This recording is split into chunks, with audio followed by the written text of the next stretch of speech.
Government college, government aided college, private காலேஜஸ்ல MBA, MCA join பண்ணணும் அப்படின்னா டான்செட் எக்ஸாம் வந்துட்டு கிளியர் பண்ணியிருந்திருக்கணும்.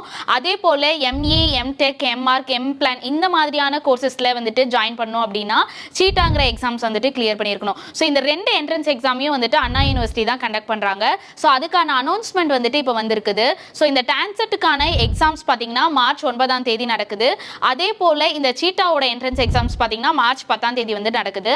ஸோ இது ரெண்டுக்குமே வந்துட்டு இப்போ அப்ளிகேஷன் வந்துட்டு ஸ்டார்ட் ஆயிருச்சு. அப்ளை பண்றதுக்கான லாஸ்ட் டேட் பாத்தீங்கன்னா February 7. ஸோ February 7க்குள்ள நீங்க இதுக்கு அப்ளை பண்ணியிருக்கணும். அப்ளை பண்றதுக்கான வெப்சைட் பாத்தீங்கன்னா tansetannayuniv.edu அப்படிங்கிற வெப்சைட்ல போய் நீங்க வந்துட்டு அப்ளை பண்ணிக்கலாம். ஸோ இதுக்கான ரிசல்ட்ஸ் பாத்தீங்க அப்படின்னா மார்ச் வந்துட்டு கடைசியில இதுக்கான ரிசல்ட்ஸ் வந்துட்டு ரிலீஸ் ஆயிரும். அதே போல இதுக்கான கவுன்சிலிங் பாத்தீங்க அப்படின்னா மே மாசம் வந்துட்டு நடக்குது. ஸோ இதை பத்தின ஃபுல் டீடைல்ஸ் நீங்க தெரிஞ்சுக்கணும் அப்படின்னா tanset.annayuniv.edu அப்படிங்கிற வெப்சைட்ல போய் தெரிஞ்சுக்கலாம்.